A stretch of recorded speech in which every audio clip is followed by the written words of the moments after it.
Welcome to Home and Haven Farms.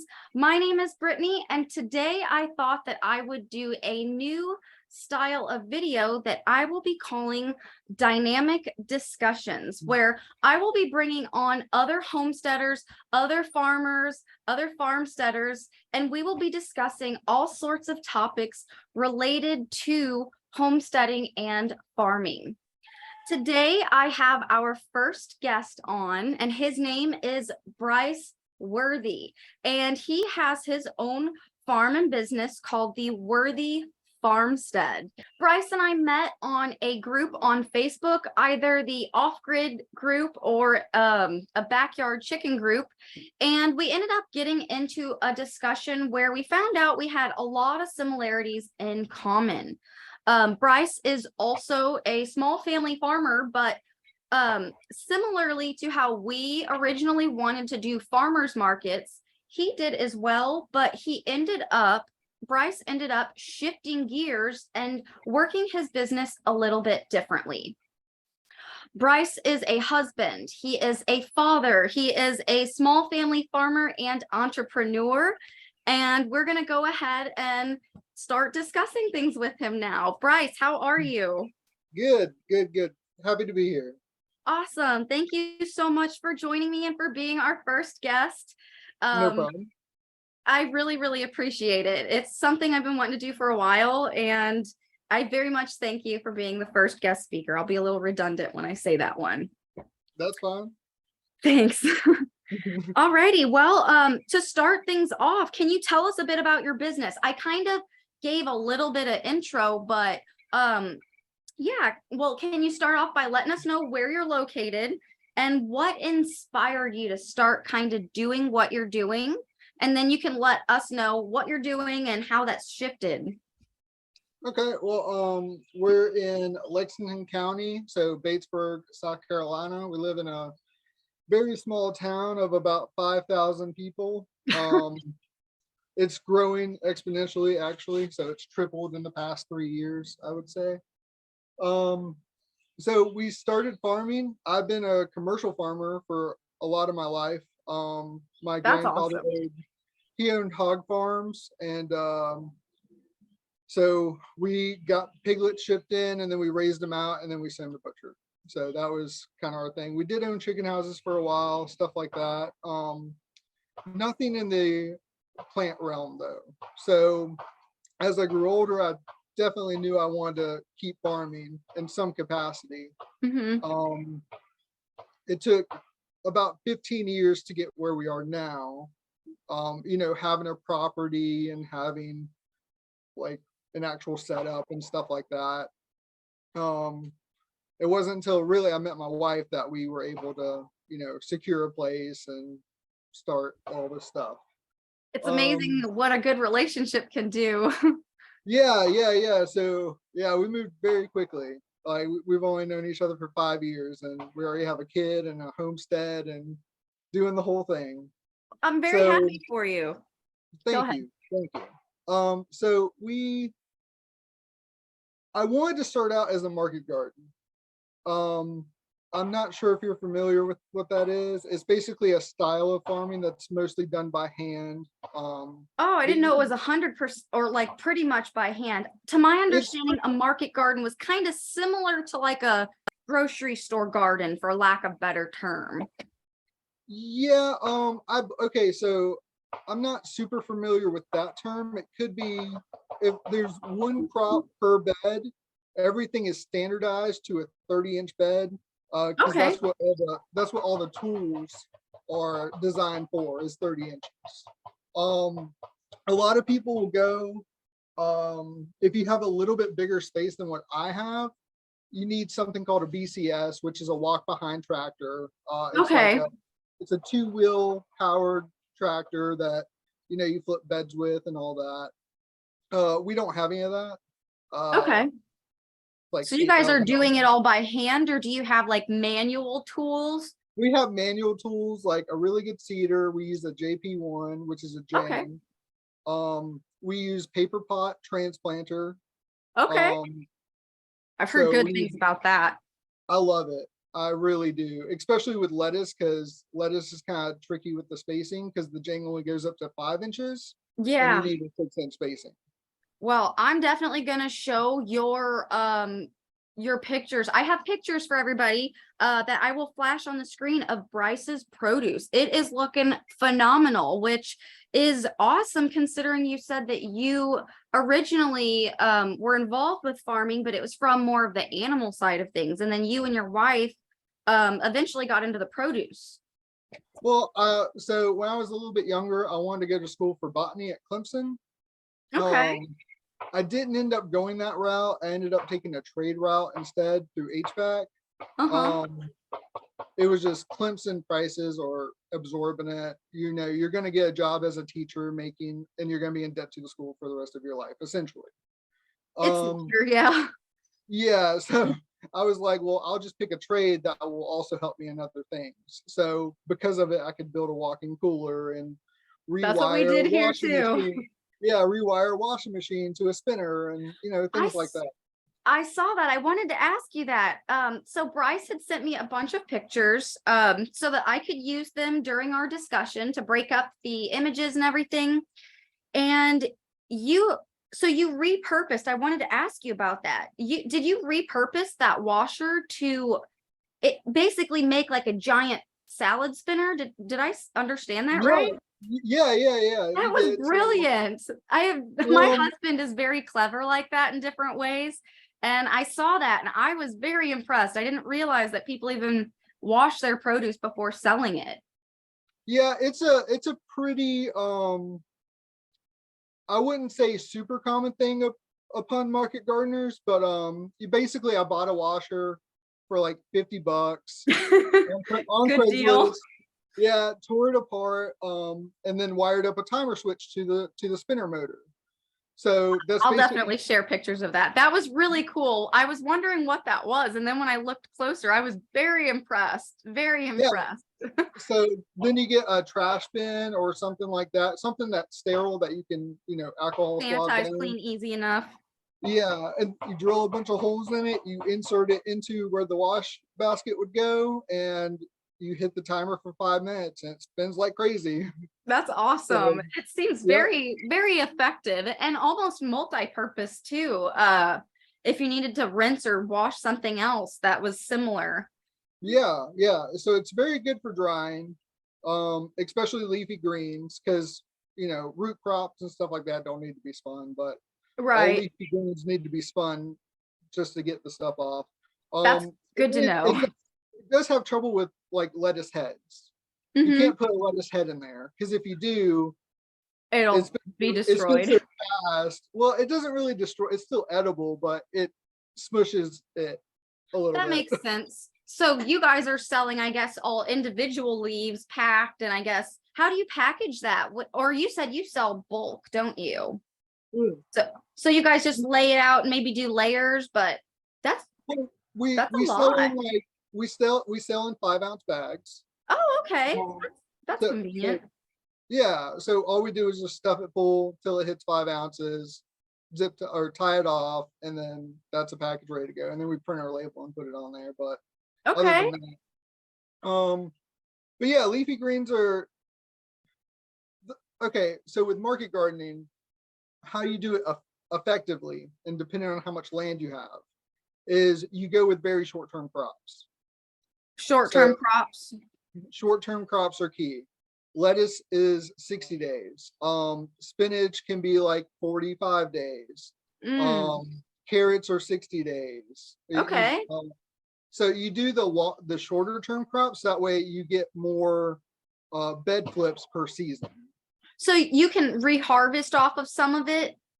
You can, depending on the time of year, yes. Like, so when Okay. it's shoulder season, spring and fall, you can get like two, maybe a third cut. I wouldn't really go for a third cut, Uh-huh.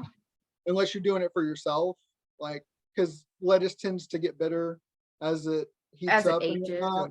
So during the summer, you get the one cut and then you're flipping the bed. But Okay. in the shoulder seasons, you can get multiple cuts. You can do the same thing with spinach. Yeah, I've tried spinach before and I had to fight the summer heat. That experience Yeah, taught me that that spinach is a cool weather crop most of the It time. is. It is.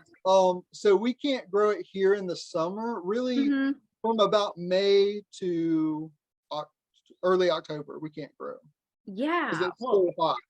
So we have a long season. that makes sense, I guess. But you can grow it all through the winter, Hmm. and we can grow all brassicas through the winter. Do you put that in your guys' high tunnel when you do that? We can sometimes. But it'll grow But outside if you don't have snow or anything?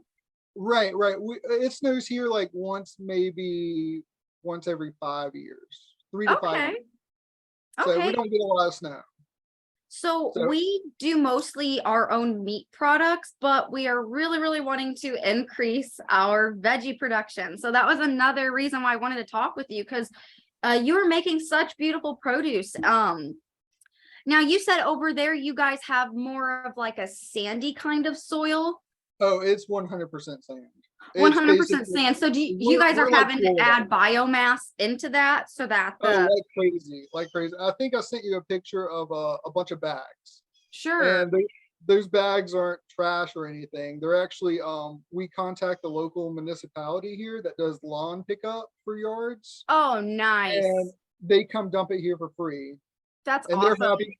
They're happy about it because they don't have to empty the bags in the landfill, which is what they do. They have to cut the bags open and empty them. So Absolutely. they drop them here, and we cut the bags. So our That's fields, go ahead. okay, our fields are actually a scrape layer of topsoil put on top, Okay. and then 60 tons of leaves, and then we covered that with a little bit more topsoil, about 4 inches on top, Oh, and that's a then good amount. as it breaks down, it adds the organic matter, and then we Right. amend the bags with compost every time we flip them. That's brilliant. And it's something that I wanted to say. A lot of small family farmers, a lot of small families who are wanting to homestead, that is something you guys can do. So Bryce had mentioned calling his municipality. Well, here we did something very similar, but different. They won't come and just drop it off for us. We have to go get it, but it is free for us. And that has been an incredible way for us to add biomass too. Unlike you guys, you have more soil, or not soil, sand over the Yeah. soil. Well, we have clay here. So it's kind of Oh, a similar thing where like our stuff gets so hard, like rocks, you have to add biomass in yeah, order to grow anything, or we have to pick out things. So we have to build on top of it, kind of like what you guys are doing with all the biomass, or yeah. we have to somehow mix it in. It's definitely a challenge. So I love that you mentioned what the municipality around your area does to come and drop off stuff, because it's a wonderful option for people who might not have the best soil to grow directly in. Yeah, yeah. Listen, the only thing I know about clay is you can grow really good okra in clay. Okra. Good to know. Thank you. Okra loves clay apparently. So Okay, I'm gonna write that down, because we've done some okra here, but it's been in tubs. But if we can put that in our clay soil and it will add biomass and aerate the soil, then we'll throw some okra in there. right. Question, I remembered it before I got there. So is the farm stuff that just you take care of, or does your wife get very involved, or does she have her own role on the farm and homestead for you guys, or the farmstead? A little bit of both. She takes care of all the, like, we have hogs, or well, we just sold Yes, our last piglets and stuff. So we don't have hogs right now because we really had to downsize us too. due to the birth of our son. So that's what engaged the shift to, chickens and whatnot. But so Mhm. she takes care of stuff. The deal is I process it outside, she processes it inside. Yeah, So that's she, fair. she, That's fair. she makes all the broth, and renders all the fat and does That's all stuff awesome. like that. And she will help me with like farm chores, like feeding the chickens and Right. The watering little plants. simple tasks and stuff like that. Yeah, she does stuff like that, but that's about the extent of her involvement. Okay. which is, it's a huge help because that's just Oh, stuff I don't have absolutely. to do. Yeah, that's stuff I don't have to worry about. So she deals Uh-huh. with all the food prep, freezing. She cycles that we have 3 chest freezers that we cycle Nice. through, We've got and each one is like different stuff. quite a So bunch of freezers. You kind of have to have a bunch of freezers if you're going to do anything on a farm. You got to figure out how are you going to store it. So yeah, if you're gonna butcher more than 1 hog in a year, you have to have more than 1 chest freezer. yes, Right. yes, absolutely. Especially if you do want to process other stuff like chicken, or maybe you want to make bags of vegetables that you can throw into a broth. But either way, you got to have somewhere to put that. But that's Right. So awesome. we are working on a it's 16 feet across, 24 feet long. It's built into the side of a hill, and it's a root cellar. You got, oh, that's a good sized root cellar for a root cellar. It's huge. Yeah. So That's very I built it exciting. I built it on a slope because I was looking at, images and stuff like that about, sorry if you can hear the gunshots. That's okay. We're in the country. We get it. Yeah, I got roosters and I got gunshots next door. So I built it into the side of a hill because all the pictures I see of them are built straight down to where you like get on a ladder and like walk down. And I was thinking of when we were 80, I don't want to be doing that. So I built it That's into the side of smart. the hill so I can actually walk into the root cellar and I have a door and all that stuff. So Well, I look forward to that project and seeing updates on it because so I guess I haven't mentioned to the channel yet, but we are also wanting to, well, for sure get more property. But depending on how long that takes us, we may do a root cellar here too. So if we decide to build one of those here, I'll go ahead and pick your brain a bit for some tips. My okay. concern is the water. Like we have such a high water table here that if we did a root cellar, it might have to be like an above ground root cellar where we just like pile earth all around it. That way, Earth bags. Get earth bags. my husband actually, we have quite a lot of earth bags. At one point, Yeah. he built most of an earth bag house behind our Really? house. But due to the water, the old land neighbors over that away ended up having a pipe leak, and well, we all have clay soil, so it just seeped this way and it ended up ruining a lot of it. Yeah. So it was like a whole year's worth of like his hard work like gone. So we're still repurposing those earth bags, but that's a phenomenal idea that we could definitely consider if we do a root cellar here. Yeah. It's a great option. Okay, well, since you guys are producing veggies and stuff, are you able to provide for your own veggie needs, or is it something that you guys just kind of produce and share with restaurants? So in the beginning, we were definitely just selling to restaurants and markets. Mm-hmm. We don't do commercial vegetable production anymore. Okay. Okay. We have switched to commercial egg production. Did you say commercial egg production? Yeah. That's pretty cool. So you guys have a ton of chickens then. We have 92. Oh, that is a lot. So we went Yeah. and go ahead. We're moving up to 150 soon. So we're Oh hatching them out man, ourselves.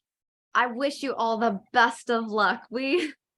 Last spring we bought 100 hens and it was a lot. I think Yeah. for where we were keeping them, that space I think was a little too small, but we're going to work our way up again. But I don't know if I want 100, but I absolutely commend anybody who's caring for that many birds. And it's amazing that you're able to produce that much. Are you supplying the restaurants eggs then? Not at this moment. Like I said, we're hatching most of ours out. Uh-huh. Um, Oh, nice. so our next batch is due to lay early May. So Okay. when they start laying, we will be selling to restaurants. And so while we were at market, I made it a point to make friends with the other farmers there. Good idea. Mostly aggregators. So they sell at markets, but they don't grow their own produce. They Oh, so do buy they from, just like flip produce essentially? Do they yeah, go and get they, it from a farmer and then sell it? yeah, yeah. And we were the only organic farmers at the markets. Seriously? Yeah, yeah. So Wow. it's just not caught on here yet. People would still rather go to like Walmart and buy stuff.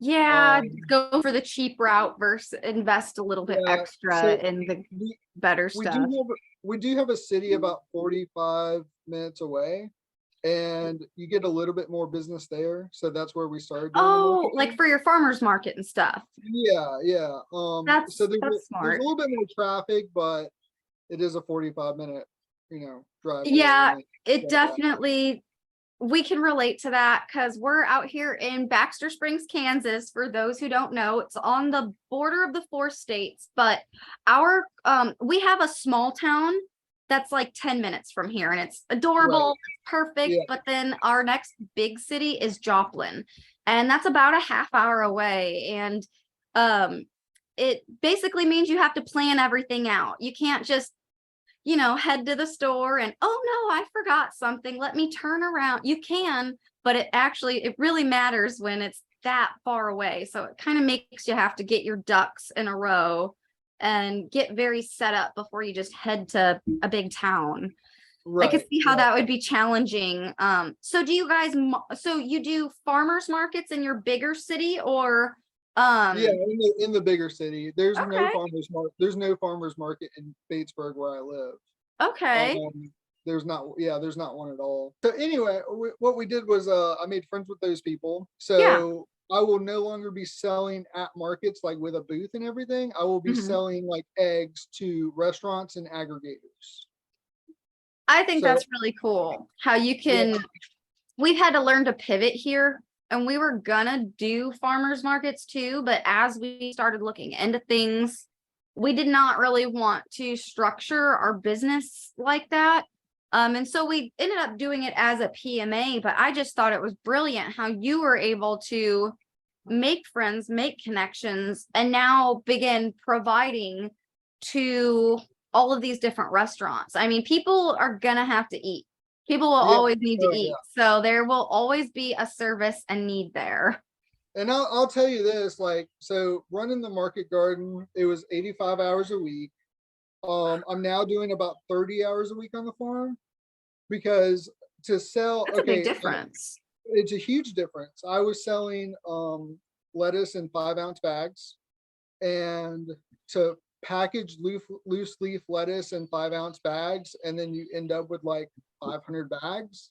But then you That's have to take the time to wash it all, portion it right. all, bag it It's so all, insane. label it all, or Yeah, it's so insane. I would much rather just, go harvest a tote of lettuce, put it in a case box after a light rinsing, because restaurants are required here by law, they have to wash their own that produce. makes sense. So that was a step I could skip. So anything to sell giant case lots, that's what we're targeting now. Mm-hmm. So like with the eggs, instead of like selling a dozen eggs where I have to buy all those cartons, what I'm doing now instead is we have 60 lot eggs. Oh, for like the big ones, Yeah, so you could sell it yeah, in bulk. yeah. That's So smart. I sell it to them, and then they have to break it down. Like the market vendors have to break it down into the smaller sections. Yeah. So with all of those, and this question just popped into my head now. It wasn't one that I had thought about in advance, That's but fine. with all of those chickens, how are you guys handling feed? Do you guys have a co-op nearby where you can get bulk things? So we actually, and I would encourage everybody to do this, by the way, if you haven't. Um, we went on like Facebook groups, Uh-huh. and we were like, hey, who lives within a 30-minute radius of us? Mm-hmm. And then we started a Telegram chat, if you know what Mm-hmm. that is. Yeah, I And think now, you recommended me to that group too. yeah, maybe. We try to keep like we have about You did 30-ish members. recommend them to me, but I'm all Okay, the way over okay. here. Right, I right, haven't right. made time to look Okay, into it yet. okay. So we stick to people that are near us, and then we Uh-huh. make a trade network between us. Oh, cool. So if I have chickens or produce and you have like, I don't know, beef, cattle, or you make soap, or you're an electrician, or we have a pediatric nurse that's a member. I remember you saying that and Yeah, and mentioning to look that came into in your group. handy. Yeah, so I do love that, and I encourage people to do it. Just get with people close to you. Like if somebody always produces something. Yeah, So I really loved that idea that you had mentioned, because ultimately we all need each other, and it really yeah, complicates things to a certain degree. It's nice to have friends all over, but you still kind of need people close. yeah, So yeah, it complicates things if we're all spread out. But if we make a place where we can all come together and connect and support each other, then that takes away from the need of having to rely so heavily on the stores to provide food or yeah. healthcare or any other kind of skill. So I love that you're encouraging that kind of group, and that's awesome that you're able to cut deals and get the feed. I remember talking about that too, the feed costs and stuff. So specifically with the feed, I converted, like I said, I'm not doing vegetable production on that large of Right. scale anymore. It was a half acre. So yeah, we had And you grew all 120. that on a half acre We grew all that on a half acre. It was with 30. manual tools. Yeah. Oh man, that's why it's a lot of work. It is. It So is. um we since don't have those same beds made. What we Okay. did was I did a layer of leaves over everything, and then we seeded rye, and then we do summer sorghum and winter rye. Oh, I remember that. So we grow a half acre of a grain twice a year to provide a lot of the feed. And then we do have a friend that owns a grits mill in Columbia, which I is the remember you closest saying that. Go city. ahead. Yeah. So he he runs a grits mill, and it's basically a byproduct of making a grit. So a grit is like the center of the corn, the little white dot. That's all Mm-hmm. it is. So the whole shell and everything else kind of gets tossed. Um, so we go to him, and every 3 weeks or so, we get about 200 pounds of feed from him. That's It's nice. not enough to feed all the chickens, but it greatly reduces the cost. Oh, Uh, absolutely. Especially because you can trade stuff. Trading makes a huge difference in the budget. yeah, We've done similar things where we've been able to cut costs significantly yeah. through trading or just getting clever and resourceful. That's awesome news. I completely forgot. Yeah. So for those of you who don't know, yeah, he is growing his own chicken feed too in ways. Um, Now with the grains that you guys are growing, how do you harvest that stuff? I always wondered that, because if I was to grow grains to go mill my own flour, Yeah. I think I would have to like get the plant, shake it off, and somehow maybe de-shell or grind it. So we're not making flour. Okay, well, Um, yeah, I'm thinking of my own we're doing this kitchen for the desires. chickens. So what we do is I take the front end loader. We have a tractor. Okay, I take the front end loader and I run it all over flat with the bucket, like this far above the ground. I run okay, it all over flat, and then we do have a volunteer every Wednesday. Um, nice. Ron Dorian, thank you very much, man. So he comes every Wednesday, and me and him, we run it over with the tractor, and then we go along and cut off the base of the plants, and Okay, then we stack them up, like make them even, and then we cut off the heads. okay. He has a rabbit.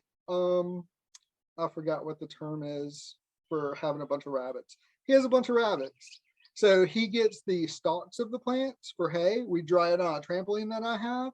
That's And brilliant. yeah, he takes home a lot of hay, and I get to keep the seed heads, which I just store in barrels and totes, or like That's really smart. trash I bins. love the Yeah. ideas that you're sharing. That's really cool. I like that you created a win-win situation, like, hey, come over and volunteer. And if you do that, you can have this for your rabbits, you know, and I have this. That's Yeah. really clever. I like how you have set that up, and I highly encourage other people to do that as well. Yeah, yeah, definitely. You always want to make, like, if you have friends interested in any of this sort of stuff, like, and you're doing it, like, let them come over and help you and teach them what you're doing. And then start them out with stuff. Like, he started out with rabbits because I had rabbits and I hated rabbits. Like, You're not a rabbit fan? I am not a rabbit fan. So We're they were considering just, doing rabbits here within the year too. But my oh man. husband, he likes them and he doesn't mind dispatching them. What didn't you like about rabbits? Um, so we tried New Zealand rabbits, which are I've heard of those, yeah. they're a meat rabbit for sure, but they're a Right. colony rabbit. So they A can live in colony. colonies. Did you do the colony style versus the We- cage raising? Yes, because that was the one stipulation my wife had, which was no cages for them. Sounds that, like I would like your wife, because I'm I kind of totally- wanting to do the same thing. Yeah, I totally agreed. It's a pain. You make it look beautiful at first, and then you put the rabbits in, they eat it to bare ground. And then now you have like bare ground and rabbits, so it's getting hot, and they have burrows, and you have to dig the wire up under, and then they still try to get out. And I was wondering how that would work, because I would also like to do like a mobile thing where, yeah, I don't know, where you I can can do like move a them to fresh tractor. ground, but you'd have to Yeah. watch where their burrow is to make sure they're still in there. Right. So a lot of people do tractors with the Right. mesh wire on the bottom, so that way Yeah. they can still eat the grass and stuff. Mhm. I I like mean, the burrow idea. it's not good for, you're not going to breed rabbits like that. Hmm. Like, rabbits won't breed in a colony when there's that many things because they don't have anywhere to go. That You makes have to give sense. them And something. I know the burrows also help to keep them cool. And rabbits Yeah. overheating in the summer is a major, major issue for a lot of farmers and homesteaders. Yeah. So, and then him and his wife, they have a little bit smaller land than us. Mhm. So they didn't mind at all keeping them in the cages. And so I gave him all my rabbits, and then I also help him feed them. And then whenever he does dispatch rabbits, we get a rabbit or two.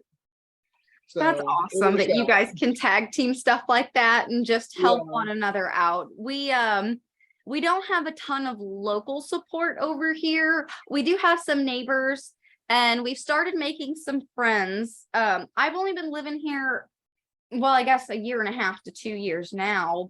We're going on our second year here again, and we're finally kind of meeting more locals. But I love that you have created something like a community. That's something I would really love to cultivate more out here Yeah. as we grow. Yeah. It's definitely worthwhile.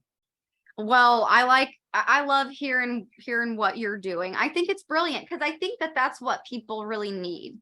I think they just kind of need each other, be willing to help one another out very genuinely. And things are just better when people help one another. Well, a lot of people think that they can just come out here, buy an absorbent amount of land, and then kind of do everything themselves. And then That's they hard. get burned out so quick because it's impossible. I mean, you can't do everything yourself. You're not. No, going to. it's very hard. It's very hard. You're gonna fail a lot more. Like, you already fail in this stuff. Like, this is a game of failure. Like, And you're trying to fight nature. You can't do that. Like, I deeply relate to that. I think failure is going to happen no matter what. And we No just matter have to what. figure out how we're going to roll with it. yeah. So if you get good at one or two things, pick something that somebody else isn't doing. Like, we have our next door neighbors over here have cattle and goats. Oh, This that's neighbor over cool. here, this one's a deer processor. We have somebody with bees. Like, you find all these people that are doing these different things, and they're really good at that one thing. So you pick something that's different than them, so that way you can trade. I love that idea. And that was part of what inspired me to do interview stuff, because right now we're doing a lot of our own meat. We would like to increase our vegetable production. But, as I was doing my YouTube channel, people always say, get specific in your niche, get specific. And like homesteading is actually so very diverse. It's very And, diverse. you know, like we're doing a lot of meat production while you're doing meat production and veggie production. And then you had said that your friend is doing rabbits. And there are it's like homesteading is a niche in and of itself. And that niche is full of many other niches too. Yeah. So I very much love that you guys are doing different things. I'd love to get more variety and versatility out here and talk about this. I really appreciate you talking about this. Yeah, of course. We love to do it. And the only thing that differs is if you do want to go commercial. If you do want to go commercial and make it a part-time job at first, because well, homesteading by itself is you got to get a results and really a lot of results before you go full-blown commercial. Yeah, and then you just you branch out from there. You start small. Like that's the one thing I like about farmers markets a lot. Like you can go there, and if you do sell out, well, you sold out. It doesn't mean you produced a lot. Maybe you only went there with like 12 bags of something, but they sold. So next time you go, you just increase it a little bit more. Yes. I'd asked, is farming as much work as everyone thinks it is? And I think the answer is yes. It's more. It's definitely more. We can simplify things, but it's still work and it's not easy. Yeah, one of the most underappreciated jobs you can have. I 100% agree with that because everybody wants the convenience. They want to go get their food from the store, but nobody wants to make it. And something while I'm talking with you, and we're having this discussion, I think you're familiar with Joel Salatin. I'm not sure if you're familiar with the shepherdess. Her name is Grace. She's also on YouTube. Basically, they brought to my awareness that the average age of the farmer is 65 years old. Yep. And the rate of suicide is actually as high or higher than returning veterans from wars. Yep. So it's just amazing. It was amazing to me how you're right. It's an underappreciated thing. I think a lot of modern farming practices, they kind of lead people into debt, and that can kind of be something like a hopeless situation for people who are providing a lot of food for everybody. It's a lot of work, and all the food. Yes, all the food. Like, because nobody wants to grow it themselves. Nobody wants to produce it themselves, so someone has to, right? So we're gonna have a generation. 2020. Like if you look at 2020 when COVID hit, a lot of the stores shut down. A lot of people were trying to go to the same places to buy all the same things at once, and the shelves were bare. They were bare. It just didn't work. I mean, there were other reasons for that, like the meat processors getting shut down. Absolutely. Absolutely. All those facilities were suddenly destroyed. Such a coincidence. Yeah, but these are the systems that people are relying on. Yes. So someone has, if you want to eat, someone has to produce the food, right? Right, or process it or anything like that. So that they're making this long trail that has to be maintained. And there's not a lot of people coming up. Yeah, and no one coming up. I mean, there is a movement now of market gardeners, and homesteading's becoming a lot more popular now. Thank goodness.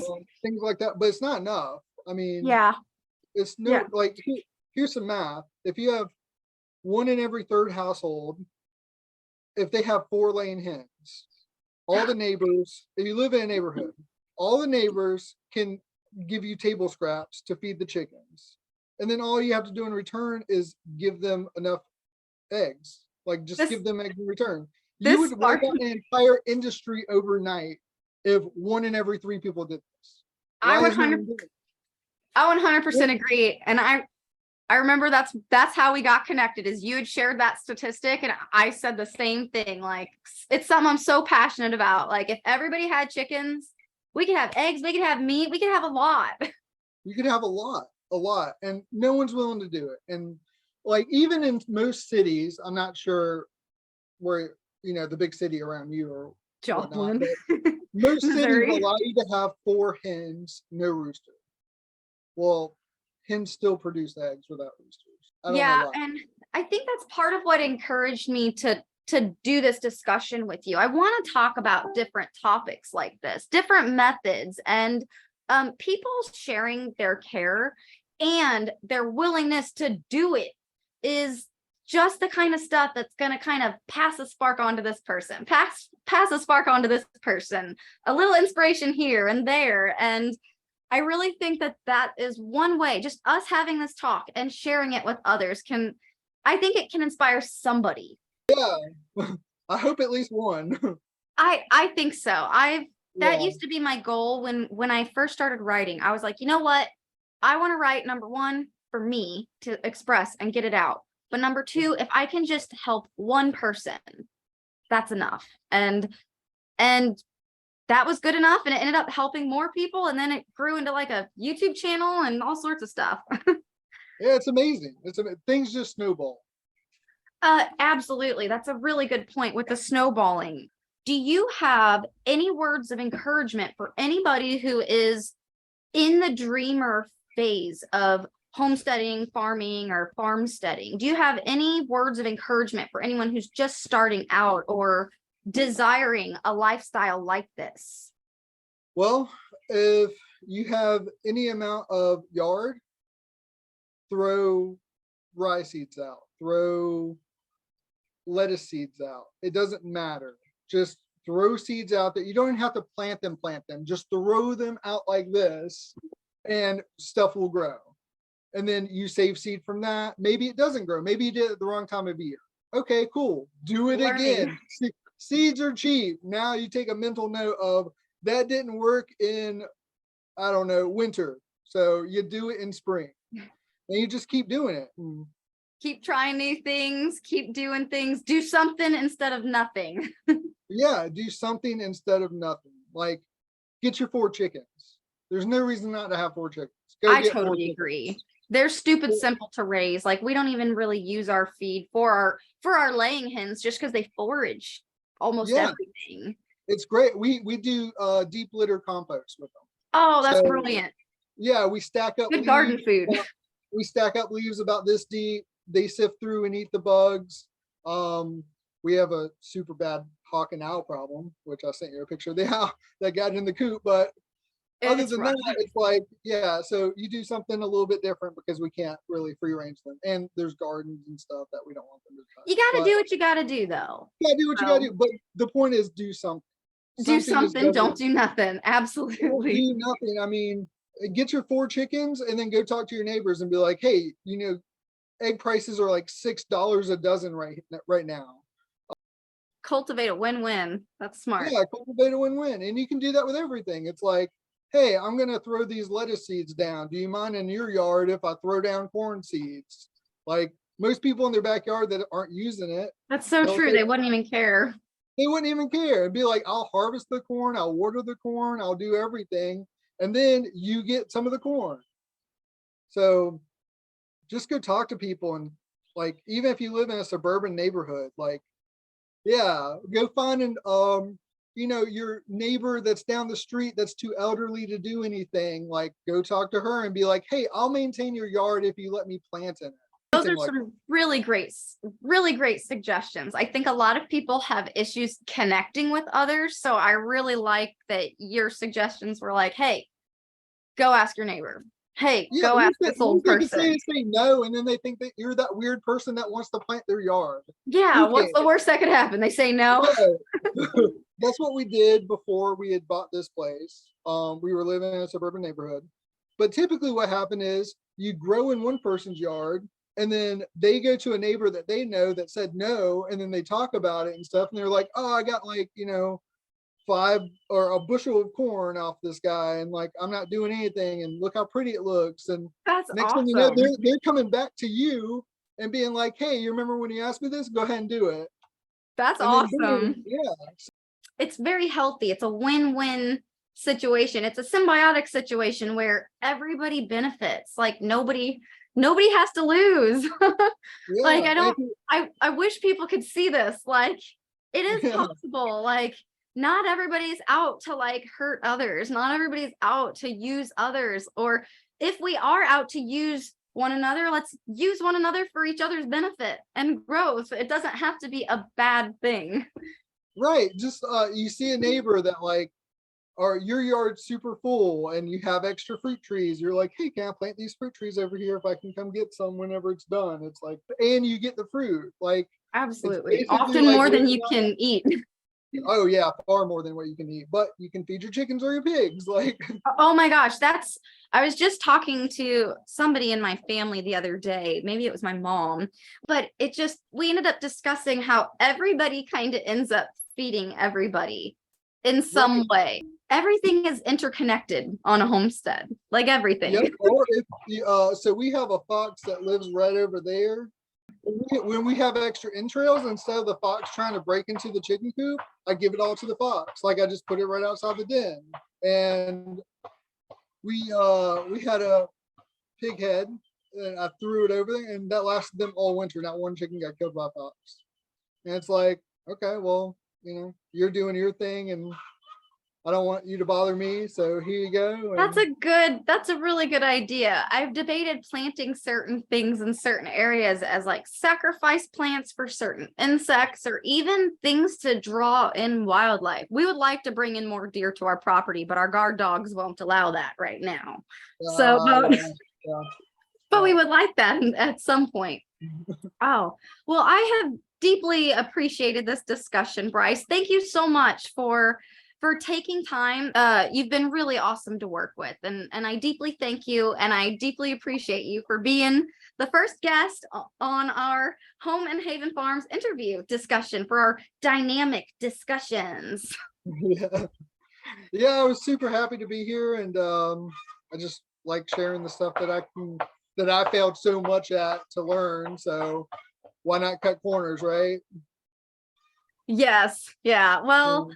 I really, really appreciate you. You've had some phenomenal suggestions, and I really would love to hear an update maybe later down the road, see how you guys are doing, and how all your changes are going. So maybe we can have you back to talk another time.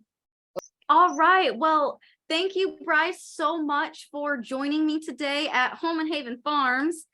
If anybody is interested in what Bryce is doing, or if you guys want to contact Bryce and talk with him about his produce or anything that he is doing or his animals, go ahead and give him an email at worthyhomestead@gmail.com.